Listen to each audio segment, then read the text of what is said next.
Չէ, ուղղակի լսել եմ։ Որտեղից։ Ինչ կարևոր է, լսել եմ։ Ես մտածում էի Հովոյի հերն է։ Իսկ ինչ ես հետաքրքրվել մեզնով։ Պատկերացնում ես նայում աչքերիս մեջ ու ասում, որ քեզ հետ հանդիպելու համար դուրս եկել։ Անկեղծ եմ ասում, ջղայնությունից հազիվ եմ զսպում։ Լիզան, այդ երեխեն իմ աչքերի մեջ նայի ու խաբի ինձ։ Չգիտեմ, գուցե նենց բան ա, որ քեզ չի կարողանում ասել։ Բայց կա մի կտավ, որ ոչ մի բանով չես փակի։ Ոչ մի բանով հնարավոր չի ծածկել։ Ու դա խիղճն է։ Ինձ համար այվազն ու խիղճը, այվազն ու ազնվությունը դրանք նույն բառերն են։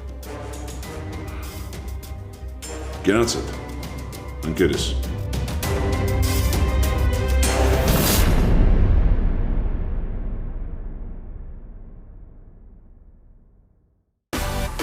Միացիր մեզ, բաժանորդագրվիր մեր սոցիալական հարթակներին և ստացիր հնարավորություն առաջինը տեղեկանալու մեր նոր նախագծերի մասին։ Այլ կերպ ասած, բաժանորդագրվիր, ծանուցվիր և վայելիր լավագույնը։